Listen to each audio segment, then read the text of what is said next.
Hello children. Under the topic factors affecting transpiration, we had discussed intensity of what is the effect of the factor intensity of sunlight, temperature, velocity of wind, humidity, carbon dioxide and atmospheric pressure in our previous lecture. Today we will discuss the water content of the leaves.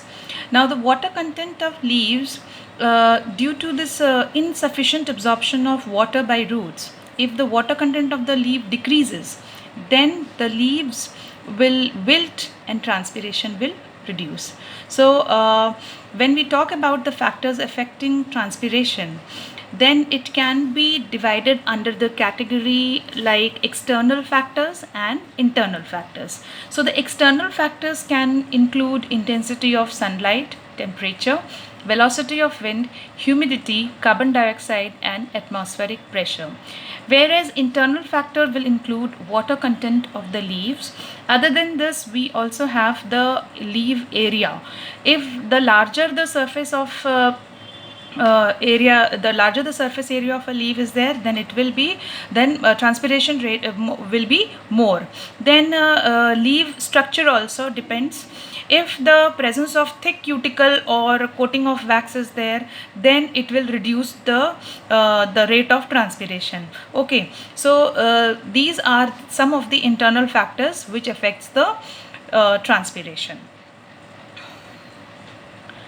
Now we come on to the topic adaptations to reduce excessive transpiration. Now plant have their own capability to reduce the excess of transpiration, because transpiration means the removal of removal of water in the form of water vapor from the plant. Okay, so sometimes it leads to the wilting injury and stunted growth of because of excessive transpiration if in any plant takes place. So what are the various adaptations which the plant has taken for reducing the excessive transpiration? Now the first one is sunken stomata.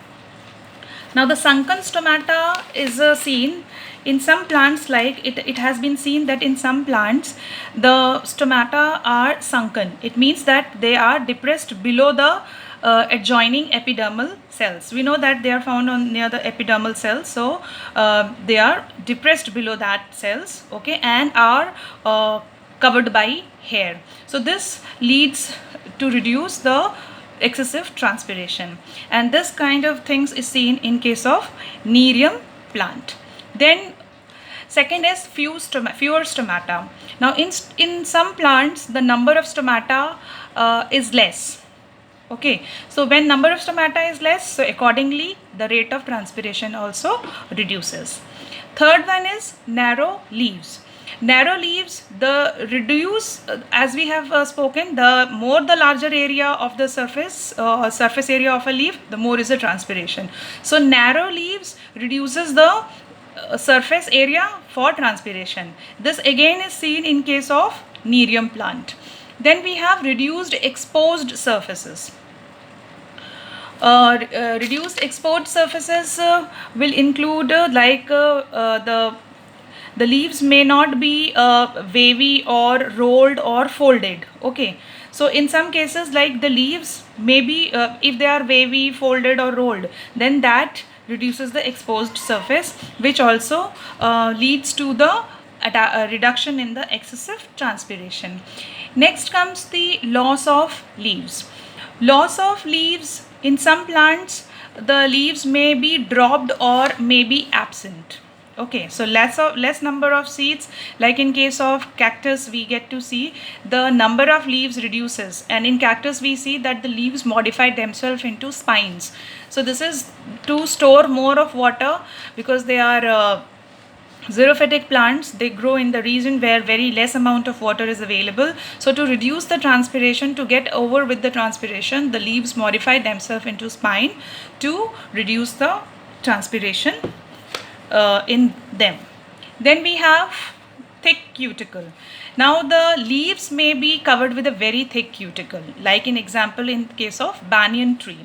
Now this banyan tree, they have a thick cuticle. So the cuticular transpiration we know is the least amount of water is released by the cuticular transpiration. So the more of the cuticle, the more the thicker is the cuticle, the lesser will be the rate of transpiration.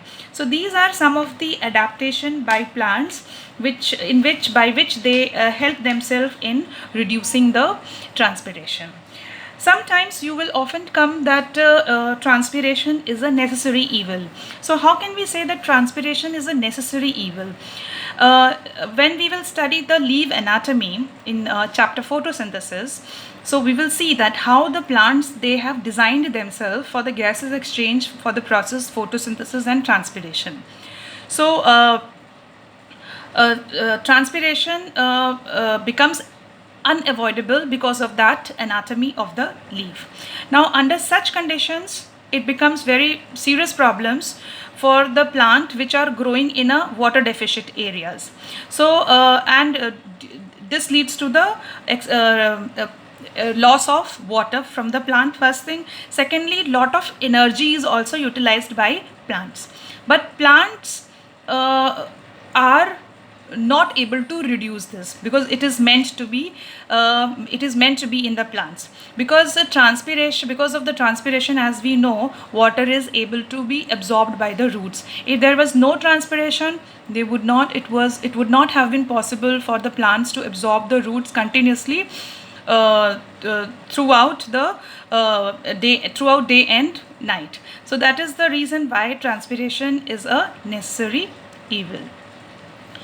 Rest about the guttation and bleeding we have already discussed in our previous chapter, that is absorption of roots. We have studied that sometimes because guttation, in which we have seen that if there is an excess loss of water, then especially during the humid environment, okay, so it will hamper the transpiration, because in humid condition transpiration is very less, okay. So this will build up the hydrostatic pressure within the plants, which forces out the excess water directly from the tips of the veins in the leaf, okay. And these special pore bearing structures are called as hydrathodes, in which we get to see water comes out in the forms of droplets, and especially these are seen in the early morning. Then bleeding, as we know, the bleeding is this happens when some injury, some cut, or there is some rupture in the plant surface. So the plant sap escapes out in the form of so that is called as a bleeding. This is generated by root pressure, as we have learnt in the previous chapter. So this is how the transpiration is all about, okay children. And one more thing to be discussed, that transpiration, it also affects the climate. How does it affect the climate? The more the transpiration increases